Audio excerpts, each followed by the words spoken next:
No one is a unicorn. You are all replaceable, she announced after firing me at the all-hands meeting. In the audience, the buyer for our pending $400 million acquisition just closed his binder, stood up and asked if I had a moment to talk. Her face went white. It was a Thursday, because of course it was. Thursdays are the corporate equivalent of a middle finger. I just sat down with my sad little cup of break room coffee, the kind that tastes like betrayal and cardboard, when Marla, the freshly imported COO with a buzz cut and a god complex, hopped on stage like she was hosting the Hunger Games. No agenda, no preamble, just a tight smile, and her signature, "I ate empathy for breakfast" vibe, and she said it. Effective immediately, Todd's position is being eliminated. No one is a unicorn. You are all replaceable. Boom. Like that. 12 years. 12 damn years of building systems from duct tape and hope, of saving client accounts from the jaws of our own incompetence. Gone with one sentence, delivered like she was announcing the soup of the day. Now, you'd think the silence afterward would have come from shock. But nah, it was that corporate kind of silence. People are afraid to even breathe wrong in case they're next. I didn't move. I didn't blink. I just felt my spine stiffen into steel. That was the moment something cracked. Not in me, but around me. You ever hear the kind of quiet that hurts? That's when I saw him. In the third row, in a bland-ass gray suit, sat Aaron from the acquisition team. The acquirer, the one about to drop $400 million on the circus tent. He wasn't clapping. He wasn't smirking. He was staring at Marla like she just pissed on his mother's grave. Then he did the most beautiful thing I'd seen all week. He closed his leather binder. Slowly, deliberately, like it was a goddamn guillotine. Listen, real quick, before we go any further, if you're enjoying this train wreck, and let's be honest, we all slow down to watch the crash, do me a solid, hit that like button and subscribe. Seriously, 97% of you ghosts keep coming back without subscribing. It's free, and it keeps our crew fueled with caffeine and petty vengeance. Plus, it lets us keep bringing you the kind of stories that HR departments pray never go public. Now back to the bloodbath. I didn't flinch, didn't speak, just calmly stood up, buttoned my jacket, and nodded like I'd just been handed a slice of mediocre sheet cake. Marla gave me this smug look like she expected me to crumble, cry, or offer her a tearful thank you card. What she got was my slow, quiet walk to the exit, while 200 employees stared at the floor like it might save them. But I didn't leave the building. Oh no. I walked past reception, past the HR goblins whispering near the copier, and ducked into the small side lounge where the real work got done. One with the burnt microwave popcorn smell and the broken ice machine that coughed like a smoker. That's where Aaron found me 5 minutes later, his tie already loosened like he knew what was coming. "Got a minute?" he asked. I sipped my coffee, still bitter, still weak, and gestured to the cracked vinyl couch like I owned it. He sat, quiet for a second. Then, "Did she just fire the only person who understands how your systems map to our integration plan?" I shrugged. "Looks that way." He exhaled through his nose. "Jesus, I get that a lot. That was the real start of it. Not the firing, not the binder close. This was the moment the tables didn't just turn, they spun like a damn roulette wheel, and for once I wasn't the poor bastard betting on black." He leaned forward. "Off the record, I need to know how deep your involvement goes. Can we talk?" I looked at the man. Calm. Ice in my blood now. "You want the truth, the version Marla gave legal." "Start with the truth." And so I did. And somewhere, probably still basking in her little public execution stunt, Marla had no clue that the same man she thought was a background extra had just started rewriting my future without her in it. The all-hands meeting disbanded like someone had dropped a smoke bomb. Everyone scattering, whispering, avoiding eye contact like the floor might call them up next. I stayed in the lounge, letting the artificial fireplace flicker against my blank expression. My heart wasn't pounding. It was steady, surgical. 12 years of juggling flaming project timelines and glitchy vendor contracts will either break you or make you dangerous. I chose the second option. That's when I felt a presence near the door. I looked up, and there he was, Aaron from the acquisition team. No more poker face. Just that grim, determined expression corporate guys get when they realize someone just took a dump in their sandbox. "You got a minute?" he asked again. This time quieter, sharper. I nodded, pushed the empty coffee cup aside. "Always." He shut the door gently, like this was a confessional booth, and sat across from me.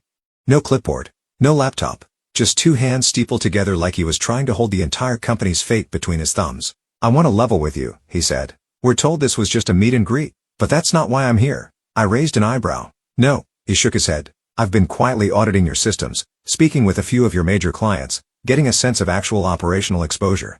You've been the primary name on every mission-critical process I've flagged. Compliance, customer retention, data integration, vendor management, your initials are on everything." I leaned back, resting one ankle over my knee like I wasn't mentally spray painting Marla's career ends here across my frontal lobe. "That's surprising," I said. "Lying beautifully. I always thought I was just a cog in the machine. He smirked. You're the blueprint. We sat there in the heavy silence of mutual understanding. In the distance, I heard the faint clack of Marla's heels pacing the corridor like a hyena looking for a camera. My phone buzzed, Char asking if I'd like an exit interview. I silenced it. Aaron leaned in. Look, between us, if you're not part of the deal, we may have to walk. That made me sit forward, not surprised, just calculating. That's serious? He nodded. We can't inherit a black box. The due diligence report was predicated on your transition plan. No plan, no deal. Outside the glass window, Marla hovered like a ghost with a blowout. She tried to look busy, typing nothing into her phone, pretending she wasn't watching us through the reflection like a kid with her nose pressed to the candy shop. Aaron noticed her too. His eyes narrowed. Did she really think firing you publicly was a good move? I gave a half smile. Marla's the kind of leader who thinks a chainsaw is a management style. He chuckled, genuinely, and rubbed his eyes like he was aging in real time. Jesus, this is a mess. No, I said, standing slowly. It's an opportunity. He stood with me. We shook hands, not with desperation, but mutual clarity. He paused at the door. I'll be in touch soon. Let me talk to my team. I nodded. I'll be around. I don't leave in a rush when I'm the one holding the blueprints.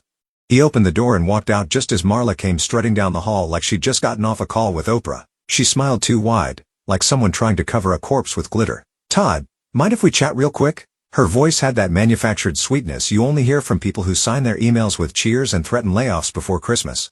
I didn't stop walking. Bit busy. Marla, catch you later.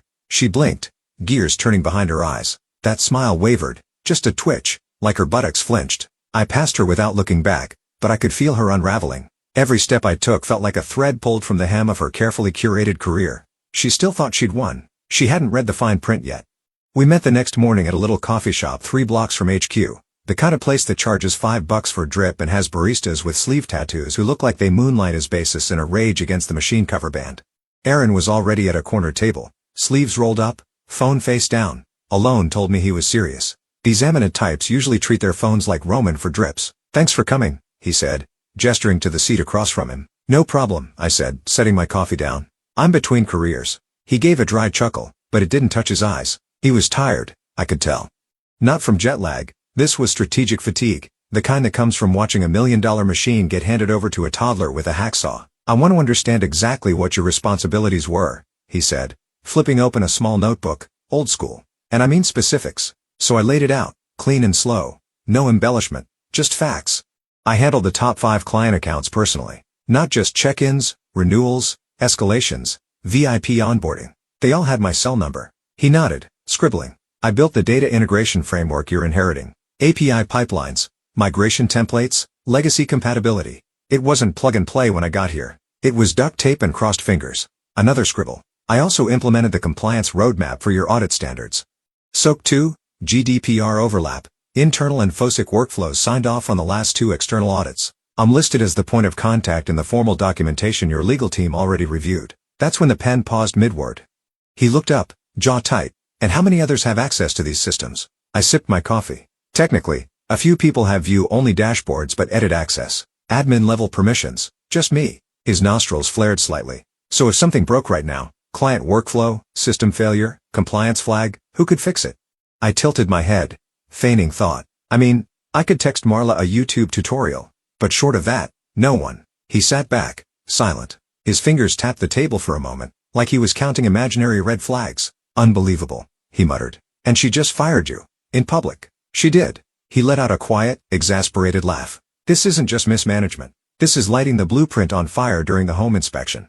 I stayed quiet, letting that hang. You don't gloat in moments like this. You let the weight of it settle in their bones. You understand, he said, voice low. We cannot finalize this acquisition with that level of exposure. If the systems you built are single-threaded through you, they are, then firing you has effectively torched the deal. I shrugged. I figured as much. He leaned forward. Why didn't you say anything yesterday? Because panic stinks, Aaron, and I don't like the smell of desperation on myself. He nodded, slowly, with new respect. We sat in silence for a minute, only sound the hiss of the espresso machine and the faint jazz from overhead. Then he said, almost to himself, Jesus Christ, she was supposed to be a stabilizing force. Marla, I laughed.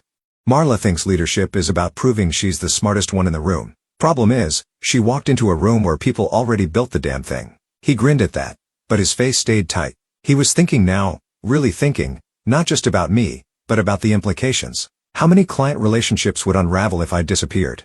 How many compliance issues would rise from the grave without my hand on the wheel? How much of their $400 million valuation rested on a person Marla had just turned into a loose end? I want to make something clear, he said finally. We don't want a hostile environment, but we do need stability and continuity. I nodded. You're thinking transition plan. I'm thinking leverage for both of us. I didn't smile. I just leaned back in my chair and let the moment bloom between us. That's when I knew Marla hadn't just screwed up. She'd removed the one person who made her look competent by comparison. And that kind of mistake, it comes with a cost. By 1:15 p.m., the storm clouds started forming.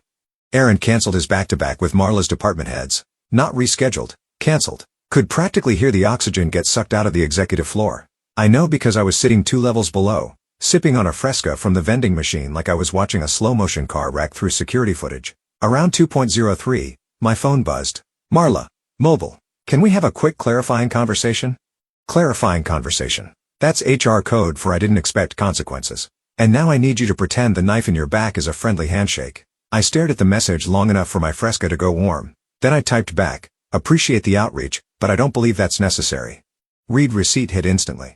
No reply. Now, this is where it gets fun, because Marla doesn't operate like a normal human. Marla operates like a Roomba possessed by the ghost of a disgraced sorority president. When things don't go her way, she doesn't adapt. She doubles down. So while she was scrambling to figure out how the acquisition guy she tried to impress had gone radio silent, I was calmly scheduling a call with Aaron's legal team. Different energy. 10 minutes after I sent my reply, I got a Slack ping from one of the few real ones left in finance. Jamie?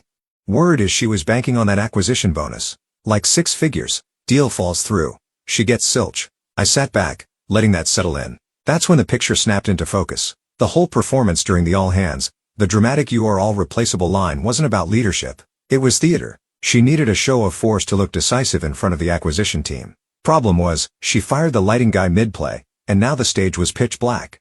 Another Slack popped up. Jamie. She's got a 1-year clause in her contract. Acquisition closes. She gets paid. It falls through. She's just another angry PowerPoint. I smiled so hard I almost cracked a molar. Meanwhile, back at HQ, Marla was pacing the glass fishbowl of her corner office like a tiger in a too small cage. People noticed. Can't walk 5 miles in heels on polished concrete and not draw attention. Every exec she tried to dazzle that morning was now quietly avoiding eye contact. Some even started whispering about her behind closed doors. Soft voice speculations. Theories passed like contraband in email threads with vague subject lines like "quick note and circle back later." One of the department leads even walked past my desk and muttered, "Dude, what did you say to him?" I just shook my head. Didn't say anything, just told the truth. He raised an eyebrow like I'd admitted to witchcraft.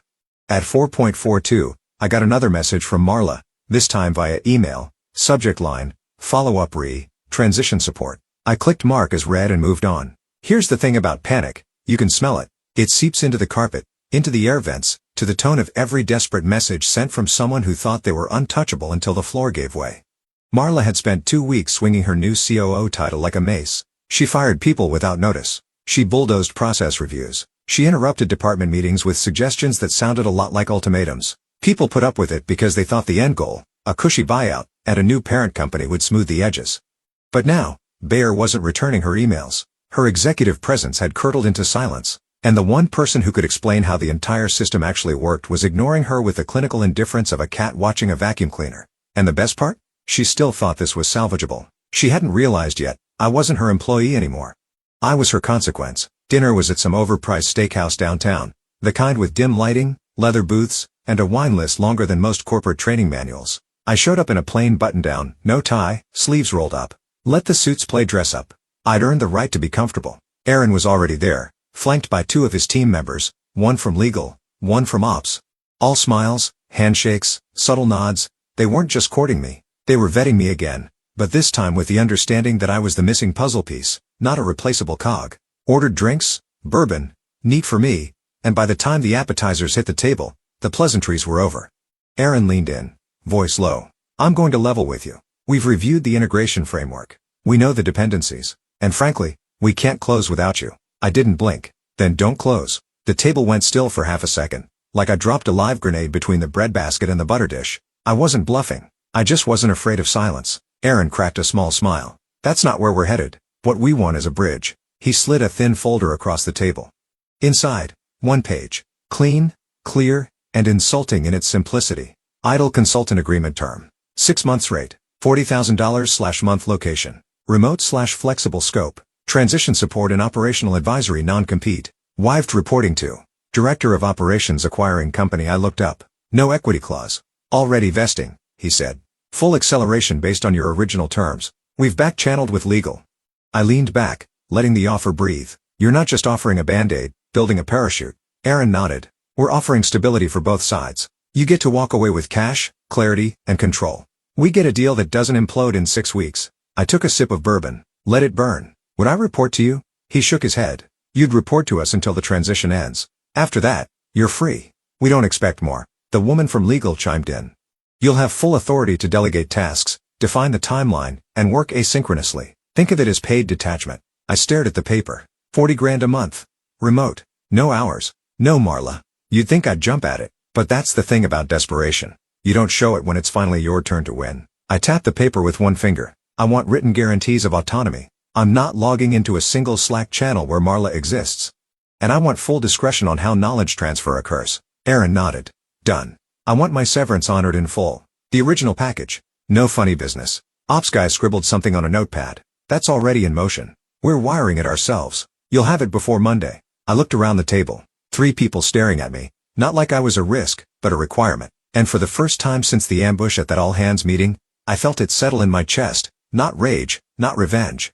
Relief. Arla had fired me to prove I was replaceable. These folks were offering me 240 grand to stay optional. I folded the agreement back into the folder and set it aside. I'll sleep on it, I said. Aaron smiled. Of course. But I think you already know. I did. I wasn't just choosing a paycheck. I was choosing who didn't get to be my boss anymore.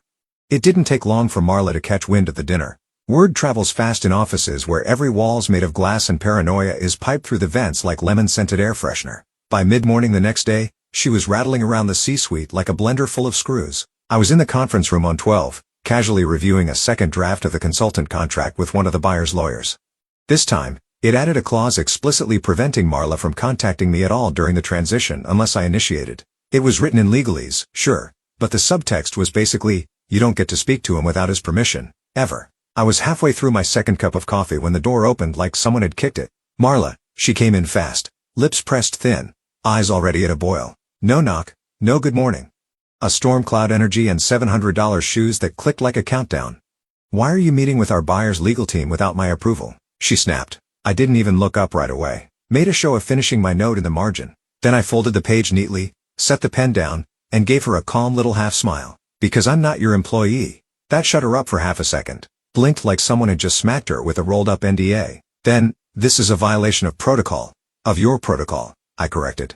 Which, again, no longer applies to me. The buyer's lawyer, Jessica, sharp as a blade and twice as cold, didn't even flinch. She just sipped her tea like she was watching a nature documentary. Predator meets a smarter predator. Marla looked between us, eyes narrowing. I need to be looped into these conversations. You were, Jessica said. Her tone dipped in polite venom. Before you terminated the person central to your own operations handoff, we're merely salvaging the situation.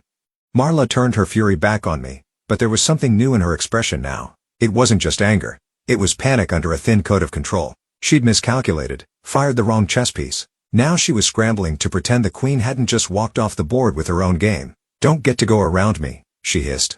I leaned back, laced my fingers behind my head. I didn't go around you. You opened the exit and held the door. She took a step closer. You think this makes you irreplaceable? No, I said, voice even. You already said I wasn't. I'm just here as a favor to them. Jessica nodded toward the folder in front of me. And that favor is being fairly compensated, I might add. Which reminds me, her severance package is being restructured. We'll have it ready by EOD. Marla's face twitched. Oh, I said, almost sweetly. Didn't HR loop you in? She didn't respond. Just stood there, frozen. Her face a war between fury and realization. She thought firing me made her look strong. But in doing so, she'd voided the one card she didn't even know she was holding. Me. And now, I was being reinserted into the deal. Just not by her. She turned on her heel and left the room without another word. The door clicked shut behind her, and Jessica looked up from the contract. Well, that was fun. I raised my mug. Cheers to poorly timed power moves. We both knew what was happening now. The acquisition wasn't on pause. It was evolving. The buyer didn't just want the company. They wanted control over who stayed and who got shown the door. And spoiler alert, that door was swinging back around for Marla. Friday morning, the board had scheduled a closed-door emergency session.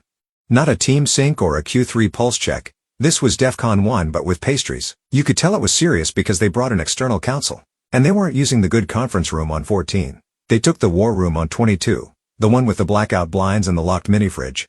Inside, Aaron laid it out, calm and surgical. We're still prepared to proceed with the acquisition, he said, but it's now contingent on one condition, retaining Todd under a separate contractual agreement. If he walks, so do we. Silence. Someone coughed into their sleeve. A director glanced sideways at Marla. Her face, composed but pinched around the eyes, didn't flinch. But her neck said everything. That little muscle just under her jaw was twitching like a dying fly. The hell does that mean? Asked one of the VPs, trying to stay neutral but already reading the room. He's been fired. Aaron shrugged. Then so's the deal. The chair leaned forward. Marla, were you aware of this dependency? She cleared her throat. The systems are documented. He's not a single point of failure. Aaron didn't raise his voice, didn't even break eye contact. Your documentation references processes. He built them. You can't transfer ownership of something that's tied to his login credentials. Eagle nodded quietly beside him. The clause had already been drafted, and it was airtight. Either I was written back into the story, or they tore the book in half. By lunch, the messages started flying. Marla pinged me directly. Can we revisit our prior conversation? I'd like to discuss the possibility of reinstatement. I didn't answer. Then an email. Subject. Re-engagement opportunity tone. Desperate corporate optimism with a hint of sweat. Offered me my old job. Same title. Slightly bumped salary. A chance to finish what you started. Finish what I started? Lady, I already finished it. You're just walking around in the ashes pretending the house still has a roof. I replied with one line. Appreciate the offer, but I've accepted a more suitable arrangement. 5 minutes later, I signed the consultant contract with the buyer. Direct deposit kicked in before the ink was dry. First payment, $1.40 thousand. Everance bonus, already restructured and doubled. Stock options, vested. Access, full with autonomy. At 2:47 p.m., an internal memo went out to the board and C-suite. Per acquisition agreement, Todd will be retained as an external advisor to oversee transitional operations. Another memo followed at 3.10. Marla's bonus compensation structure will be revisited post-transition. Translation. No bonus for burning the barn down. I sat in my car outside the building, watching employees trickle out for late lunch. Marla passed through the front doors, face tight, phone glued to her ear. She didn't see me. Or maybe she did, and just couldn't figure out how the story flipped so fast. She tried to make me disappear. A clean break. A power move. But power moves don't work when the other player has the map, the keys, the backup of the entire system on a personal drive at home labeled Don't Be Dumb V2. I didn't need revenge. I had the contract. The wire hit at 9:12 a.m. on Monday. I watched the notification pop up on my phone while sipping fresh coffee on the dock behind my lake house. Not a cabin. This was a fully insulated, high-speed internet, smart lock kind of retreat. I bought it 5 years ago thinking I might retire there someday. Turns out, someday had a funny way of arriving early when you got booted from your job by a woman who didn't understand version control or people. $240,000. Half up front, the rest in equal installments over 6 months. No commutes, no dress code, no Slack notifications pinging me like an ex with boundary issues. Just me, a laptop, a kayak, and a contract that spelled out every hour I was not required to be on call. Another ping, equity vesting confirmation. They'd accelerated my shares per the agreement. Full value, no clawbacks. The stock had spiked on acquisition rumors alone. Funny what confidence in leadership does to evaluation. By 11 o'clock a.m., it was official. Press release dropped. Acquisition finalized. Buyer to retain key operational advisor for strategic transition. They didn't name me directly, probably a favor from Aaron. But internally, everyone knew. Name was on every internal calendar invite tagged integration alignment. Except now, I wasn't listed as staff. I was consultant retained. Across town, in the boardroom with the frosted glass and sad muffins, Marla was apparently delivering her final report. Word got back to me through Jamie, who had zero loyalty to Marla and a love for office gossip, that she'd asked about her bonus disbursement. The chair had looked her dead in the face and said, "There's been a revision. No bonus, not delayed, erased." Apparently, she kept a straight face, nodded like it was fine, then spent 20 minutes after the meeting in the ladies' room stall with the door locked and her heels kicked off, crying, maybe, screaming into a coat sleeve, hopefully. I wasn't there to know, and that was the point. She didn't get the exit package. She didn't get the payout. She didn't even get a quote in the press release. I got something better than revenge. I got distance, closed my laptop, leaned back, and let the morning sun do its thing. There was a heron standing at the edge of the water, still as a statue, like even it knew this was sacred silence. I didn't gloat. I didn't text anyone a mic drop message. I just exhaled. 12 years of chaos, skipped vacations, and duct tape diplomacy paid in full. 6 months of quiet consulting at my pace on my terms. Stability, freedom. The kind of victory that doesn't need applause. Just a good chair, a strong coffee, and a view that doesn't include Marla's smirk. They held the first joint meeting on a Thursday, full circle, poetic. It was a video call, 10 a.m. sharp, with about 40 faces lined up in stiff little Zoom boxes. The buyer's execs are department leads, legal integration heads, a few people I hadn't seen since before Marla installed herself like a firmware update no one asked for. Aaron opened it clean and corporate. Thank you all for joining. We're excited to begin this next chapter. As part of our commitment to stability during the transition, I'd like to introduce someone who will be critical to our operational continuity. He paused just long enough for people to glance at each other. Our retained expert, Todd, who many of you already know. I unmuted. Morning, everyone. A few nods, a few smiles. One guy from security actually gave a thumbs up, which I appreciated. Nobody clapped. It wasn't that kind of meeting, but you could feel the shift. They weren't surprised. They were relieved. I wasn't just back. I was back on my terms. Marla wasn't there. No little digital rectangle labeled COO. No frozen expression pretending to be intrigued. Someone asked quietly in the chat if she'd be joining. No one answered. By lunch, Mer had a name, Exploring Opportunities Elsewhere, which, in corporate HR speak, roughly translates to, got escorted out with a manila envelope and a box of sadness. She never even got to update her LinkedIn bio with the word successful. I spent the rest of the call listening, offering insight only when needed, watching department heads finally breathe without flinching. They weren't tiptoeing anymore. They were recalibrating. I wasn't interested in micromanaging. I was there to make sure the plane landed with no more turbulence, and then take the golden parachute and float into the horizon. After we wrapped, I logged out, shut the laptop, and stepped onto the deck. The lake was flat as glass, morning mist just starting to lift. My tablet buzzed next to my coffee. A push notification from one of the business blogs. Acquisition finalized. Strategic transition led by internal systems architect. I tapped it open. Oh, mention of Marla. But 3 paragraphs in, there was my name. Quiet, professional, unbothered. According to sources, the transition is being overseen by the company's longtime architect of operations, who was retained under independent contract for continuity and advisement. Not flashy. Not loud. Just a line that said he mattered. I took a sip of coffee. Not the burnt sludge from the office kitchen. Real beans, French press, steam curling in the morning light. No fireworks. No revenge speech. Just peace. And the kind of silence you get when the noise finally leaves the building.